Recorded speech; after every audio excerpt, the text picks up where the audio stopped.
আর উল্টো দিকে আমরা কি দেখলাম? উল্টো দিকে আমরা দেখলাম যে তৃণমূল কংগ্রেসের রাজ্য স্তরের নেতা, জন্মলগ্ন থেকে যিনি তৃণমূল কংগ্রেসে ছিলেন, সেই নেতা তাপস রায়, তিনি টিকিট না পেয়ে চলে গেলেন বিজেপিতে এবং সঙ্গে সঙ্গে টিকিট পেয়ে গেলেন কলকাতা উত্তরে। তাহলে আজও এই 2024 সালেও যখন গোটা দেশ বিজেপির চরিত্র জেনে গেছে, যখন গোটা দেশ জেনে গেছে যে গুজরাটে কি ধরনের সাম্প্রদায়িক হিংসা ছড়িয়েছিল বিজেপি, যখন গোটা দেশ জানে যে কিভাবে উত্তরপ্রদেশে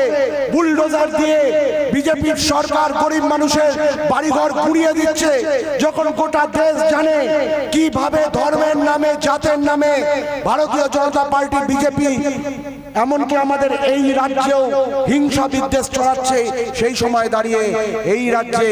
তৃণমূল কংগ্রেস যারা নিজেদেরকে বলতে চায় যে তারা নাকি হচ্ছে বিজেপির বিরুদ্ধে প্রধান শক্তি, তারা নাকি এই বলে ভোট চায় যে আমাদেরকে ভোট না দিলে বিজেপি হচ্ছে ক্ষমতায় চলে আসবে, অথচ আমরা নির্বাচনের মুখে দাঁড়িয়ে দেখছি যে বিজেপি আর তৃণমূলের ক্যান্ডিডেটরা নিজেদের মধ্যে প্রার্থী পদ অদল বদল করছে।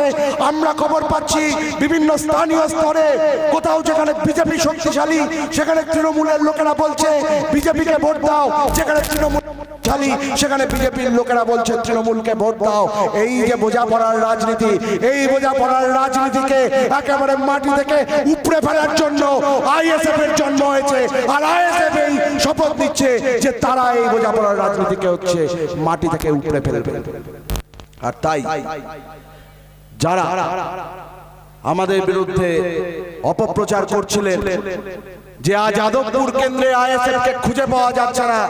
যাদবপুর কেন্দ্রে আইএসএফ এর প্রার্থী ঘোরাফেরা দেখতে পাওয়া যাচ্ছে না, তাদের উদ্দেশ্যে একটা কথাই আমরা আজকের এই সমাবেশ থেকে বলতে চাই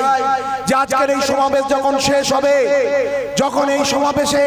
প্রধান বক্তা পীরজাদা নওশাদ সিদ্দিকী এসে যখন তার বক্তব্য শেষ করবেন, তখন আপনারা দেখবেন, মিডিয়ার মধ্য দিয়ে দেখবেন যে এই মাঠ শুধু নয়, মাঠের পাশের হাই রোডের চেহারাটা কোন জায়গায় যায় আপনারা তখন দেখবেন যে যাদবপুরে আইএসএফ এর শক্তি কোন জায়গায় আছে। সেই সময় আপনারা প্রমাণ পাবেন যে এই যাদবপুর থেকে আগামী 4 তারিখে কে জিততে চলেছে। তাই আজকের সমাবেশ যাদবপুরে শুধুমাত্র আইএসএফ এর শক্তি প্রদর্শনের সমাবেশ নয়, আজকের সমাবেশ যাদবপুরের সেই সমস্ত অসহায় নিপীড়িত মানুষদের জন্য যারা দিনের পর দিন এই রাজ্যের তৃণমূল কংগ্রেসের গুন্ডাদের হাতে আক্রান্ত হচ্ছে, যারা দিনের পর দিন এই রাজ্যের শাসক দলের হাতে মিথ্যা কেসকে জেলবন্দি হচ্ছে, সেই নিপীড়িত মানুষদের জন্য যাদের আবাস প্রকল্পের টাকা চুরি করেছে এই তৃণমূলের নেতারা, আজকের সমাবেশ সেই প্রত্যেকটা মানুষের জন্য যারা মনে প্রাণে বিশ্বাস করেন এই রাজ্য এই দেশকে বাঁচাতে গেলে ওই পদ্ম ফুল আর ওই জোড়া ফুল, ওই দুই ফুলকে উপড়ে ফেলতে হবে, তাদের জন্য আজকের এই সমাবেশ। আর এই সমাবেশ আজকে আমরা সফল করে তাদের কাছে এই বার্তা দেব যে আসছে দিন, বদলে দিন, খাম চিহ্নে ভোট দিন, খাম চিহ্নে ভোট দিয়ে আগামী 4 তারিখে আমাদের যে প্রার্থী সেই প্রার্থীকে ভোট আপনারা দেবেন, এই বার্তা দেওয়ার জন্য আমরা আইএসএফ আজকে এই সমাবেশ করছি। আর তাই আজকের সমাবেশে আমাদের প্রথম বক্তা যিনি আছেন তাকে আমি এখন ডেকে নেব, আপনাদের সকলের অত্যন্ত প্রিয় জনপ্রিয় বক্তা, ভাঙড় অঞ্চলের দক্ষ বক্তা এবং সংগঠক ডাক্তার